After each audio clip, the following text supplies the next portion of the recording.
I had several callers yesterday who still plan to litigate the election going forward. I don't blame them. I know how they feel. I'm a little bit down in the dumps about it as well. I was hoping for a great big smashing victory by the president that would put all questions aside. On the other hand, if it doesn't go our way, and we better be prepared for that. I was reading this morning, and I'm not a fan of Karl Rove, but he has a column at the Wall Street Journal where he says, rarely in American history have enough votes ever been found to overturn a race. These have not been presidential elections. He cites, for instance, a Senate race in New Hampshire way back in 1974.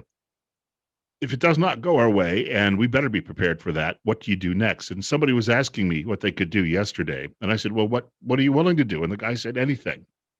I had to sit back for a moment because I'm not sure we're ripe for revolution at the moment. And I don't think that we necessarily need one. I think you need to plan for the next round of elections is what I think you need to do. And I think that you've got to find some candidates. And this is not, there are plenty of fine men and women out there who could do this job, any job, whether it be Congress, U.S. Senate, your local county commission, your local town council, and even a presidential candidate. I've always recommended, I think we're overlooking a real diamond in the rough in Lieutenant Colonel Allen West, for instance, when it comes to president. But you have to find someone in this day and age who's going to be able to, because so much of what we see is visual. They've got to be clean shaven, perhaps unlike me, and they have to have some charisma. Donald Trump, whether you liked him or not, people had a reaction to him, to his personality. And many people, I was driving home yesterday and I passed a house still flying a Trump flag. My guess is that guy's going to fly that flag for a very, very long time. But you got to prepare and you got to find a way to get around all of these things. That's I think, the most important mission we have next. It was said after 2012 when Mitt Romney lost to Barack Obama, a race he probably should have won, that Mitt Romney lost and a lot of people who were involved in the Tea Party movement who had grudgingly backed him suddenly threw in the towel and went home. People who'd not been involved in politics until about 2010. And by 2012, they were so, I don't know, call it depressed after the results and all the work that they put in that they quit.